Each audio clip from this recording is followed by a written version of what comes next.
Very happy now to have Patrick, whom you just recognized here, the co-founder of the Next Web in the Netherlands. It's a tech media company focusing in a very, very interesting way on the generation tech. You can tell everything better than I do, so please, very warm welcome, Patrick. Thank you. Hi. Well, that was very interesting with the timing. I hope I have a lot more questions for them. And my Coke is here. So I hope to meet up with them later on.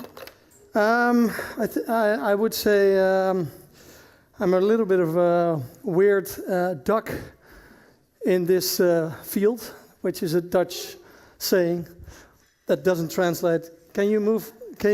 I have an idea what I'm doing, but can you move to the first slide of this presentation? This is about slide 36 or something. You know, I happened to fall into this category of publishing. For a long period of time, we didn't call ourselves a publisher, at some point we did, and I'm gonna walk you through. This is me, Patrick. I'm the co-founder of TNW, the Next Web. Next to me on the stage there is Boris. He's not here, but he's also good looking, so you can't say that. That basically means that I'm good looking and I'm not, but yeah, my son of 11 months does think so. So I'm at Patrick on Twitter, you can hit me up there, and let's kick off. So this is a picture of one of the events we do in Amsterdam. It's our flagship conference. It's once a year, and I'm gonna walk you through the story how this all happened. So the very beginning was like 2006. We had a company called Fleck. It was a web overlay. It was kind of like AdBlock Plus, but then we would add content instead of distract content from websites. So we would add comments and notes to any website. It was amazing cool. Of course, it failed. But yeah, it was cool. So we needed to find a way how to market this tool. And it was 2006. Nobody was working on online business. So somebody told us, what you should do, you should go to a conference. And there was one conference at that point. It was Web 2.0 in San Francisco. It was way too expensive, like $3,000 to get in. And we didn't have that money. So we thought, okay, how hard can it be to organize one of our own? So that's what we did. This is 2006, and I still had some hair left.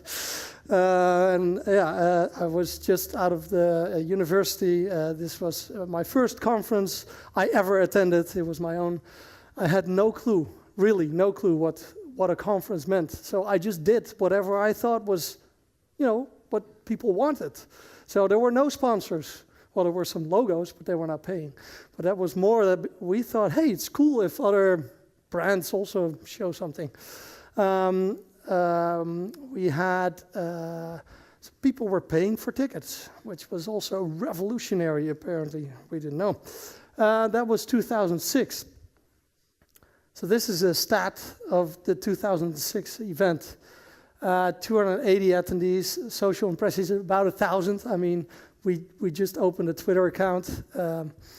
And we had one stage, 6 speakers, and 900 Heineken, of which 100 went into my belly because I was super nervous, and we almost got bankrupt because of it.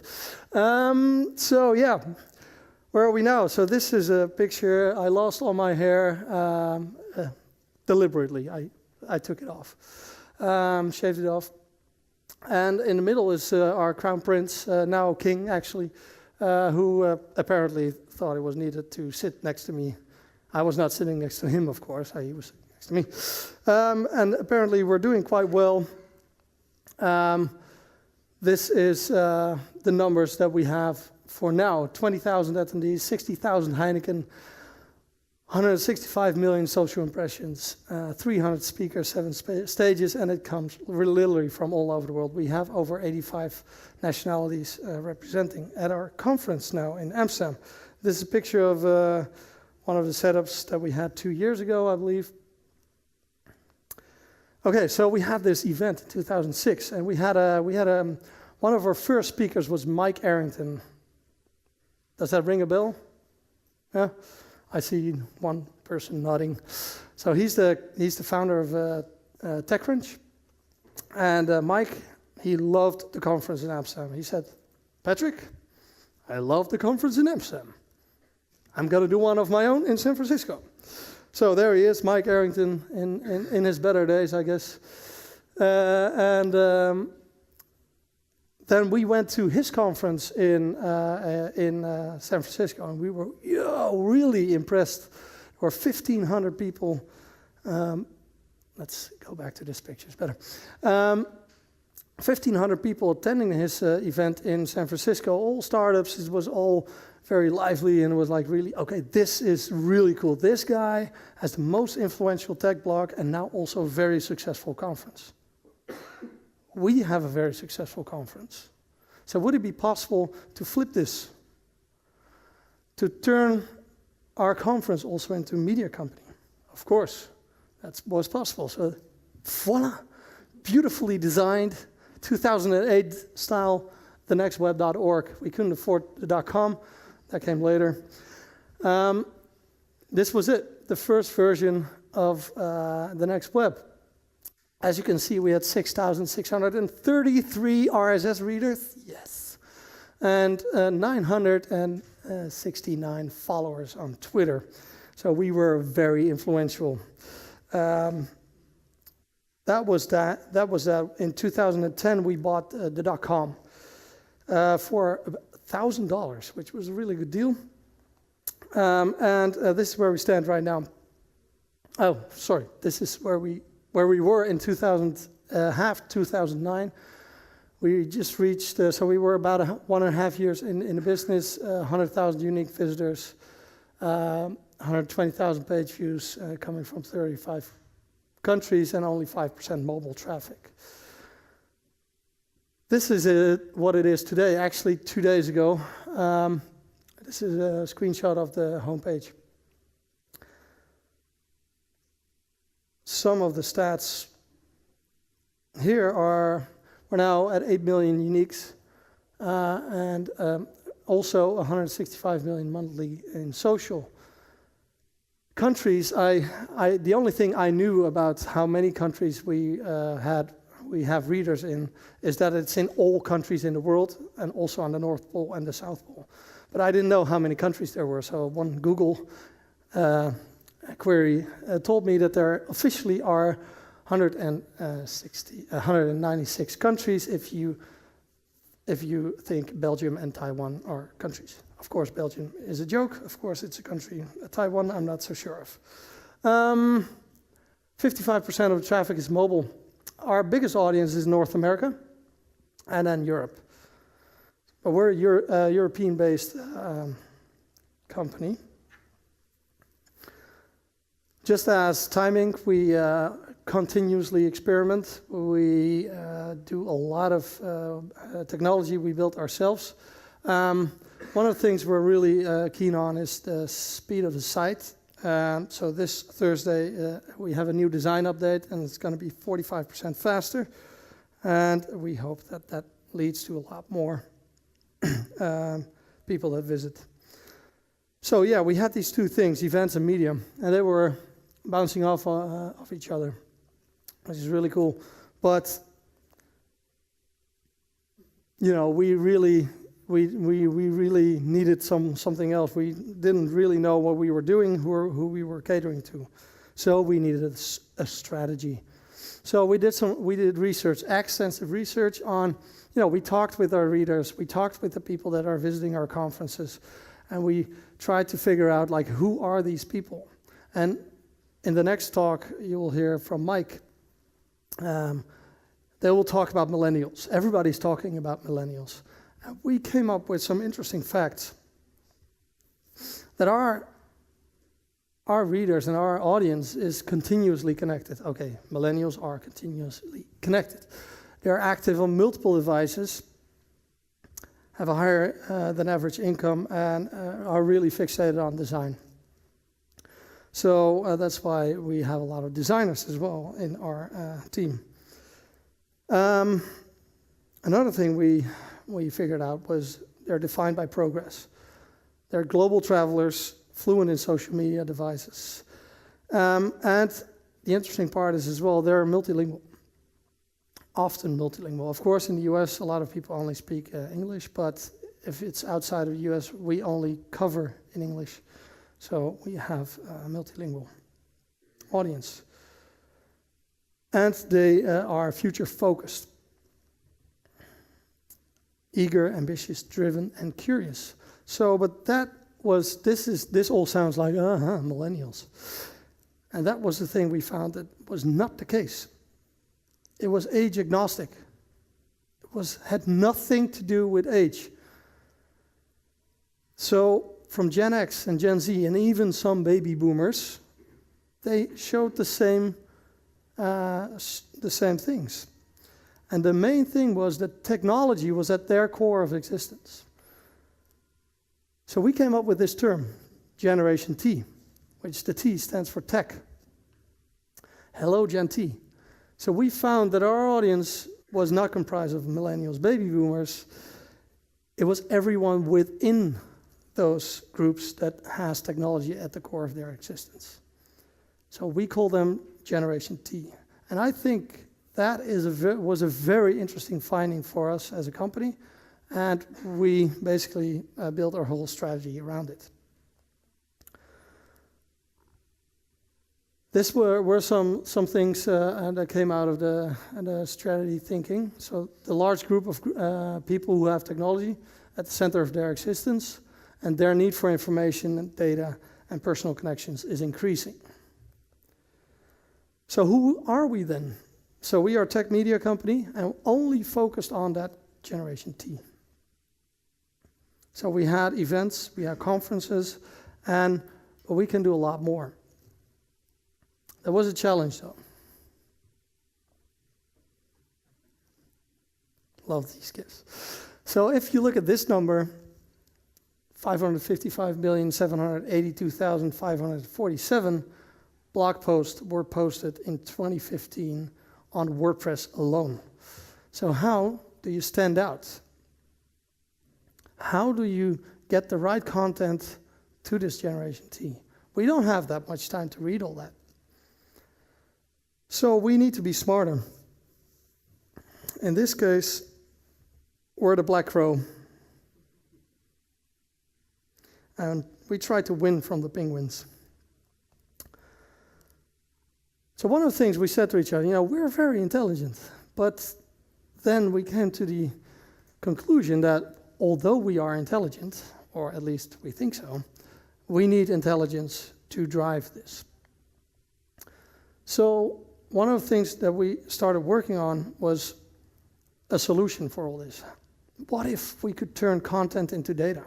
We had published over 60,000 articles over the past few years, but we really didn't know what these articles were about. I mean, we had to ask Google, what did we wrote about Uber? Or can you give me that one article that was really good about, something else? So we didn't own the intelligence. So we set on with a small group, 3 people, we were trying to turn content into data. This turned into a whole new product. Halfway through, we were like, okay, we were now able to take a piece of content and turn that into data points. I'll show you how we do that later on. But it's taking up quite a lot of resources, and to do that only for our editorial team, for them to make better decisions on who to write and what to write about them, is just not efficient enough. So we decided to turn this into a product. The product's called Index. It's an amazing product. On Index, we do the following.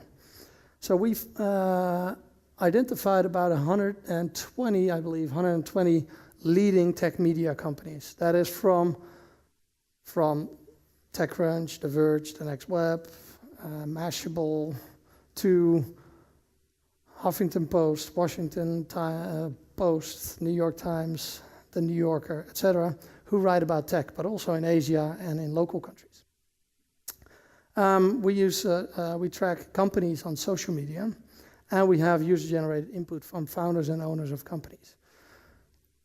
Basically, all the articles that are written about tech, we import them, analyze them. We use natural language processing algorithms and machine learning to figure out what the articles and the content is about in order to create organized data on these companies. So we match that to those two companies.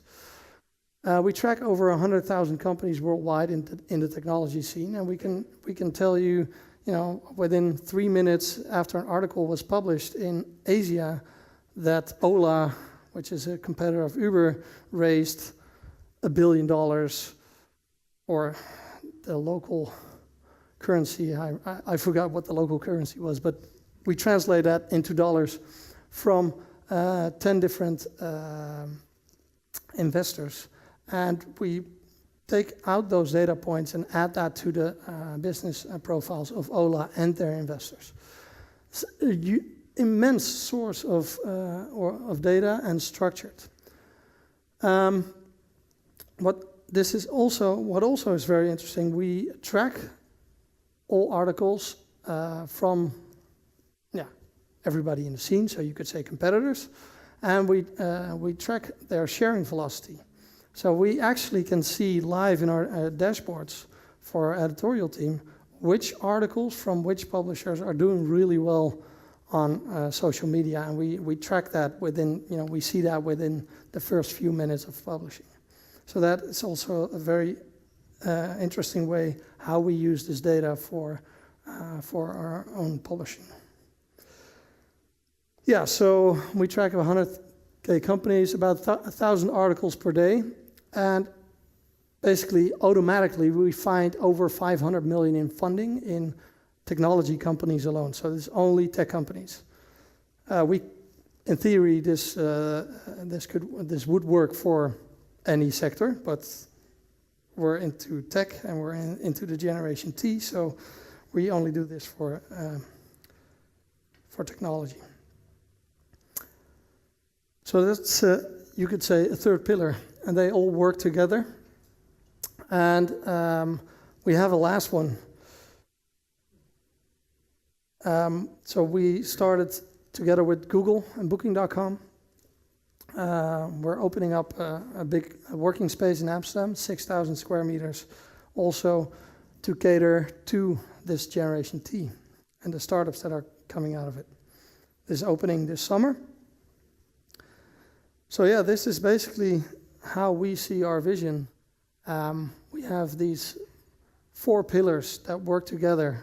There are some smaller things we do with them, like we have a deals platform, a global deals platform. We have an academy, all those type of things, but it's all catering to to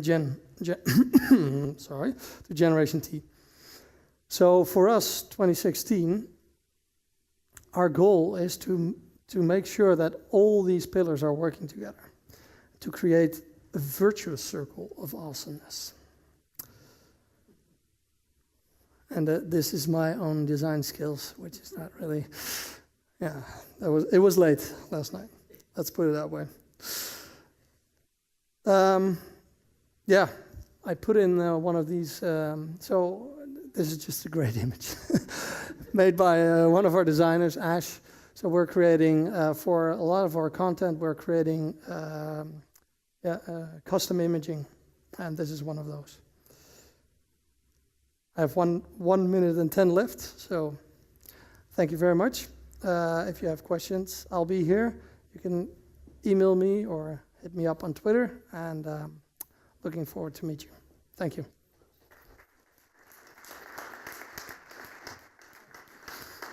Do you have a question? I go for yours. Yes, please. Could you tell me something about the database? How long will it take to build it up? What's the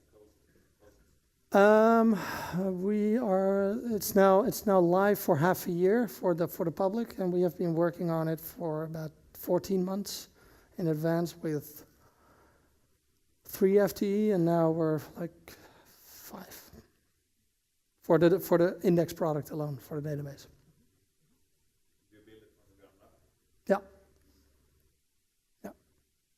its own technology. Yeah. Please, go ahead.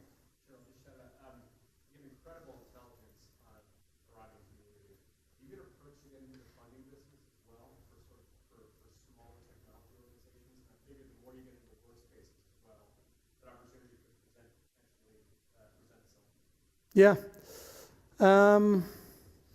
Have we been? No, not so much yet, but we see. Yeah. So we're based in Amsterdam, or I'm based in Amsterdam, and our headquarters as well. So we really need to go out to like stuff like this, New York, where we have an event, and we have an office in New York as well. And our team is distributed, our editorial team. So we have several locations, but yeah, you really need to go out there to get those chats. But it's we're seeing more and more questions coming at our way. Very quick question from my part, talking monetization. Yeah. The whole data you're generating, which is incredible, are you also selling it and not only using it for your own purposes, back to companies, etc., etc.? Yeah, we have a software as a service model on that, but that's not focused on media companies. Mm-hmm. So it's focused on investors and large corporations who want to get intelligence about what technology is doing for their business. And one last sentence, your dream, this co-working space you are opening up, 6,000 square meters, what shall come true there? Why is this an important next step, this visibility and coming together? Yeah, so we were really good at bringing people together at our events, and people really liked them. So we thought, okay, we need something where we can have all those people together 365 days a year. And we noticed like Amsterdam is a big tech hub, well, not a big tech hub, but it's a small city, but we have a big airport hub where a lot of people fly in before they go to Germany, to wherever in Europe. So that's also what makes it really interesting. There's a lot of knowledge flying through Amsterdam and staying there for a day. You put that up. And then, yeah, they have a place to go and share their knowledge. So I think, yeah, that's going to be very exciting for not only for us, but also for the startups in Amsterdam. Yeah, and maybe for media companies. Thank you very much Also, for coming. Yeah, you're welcome. Yeah, good luck. Thank you.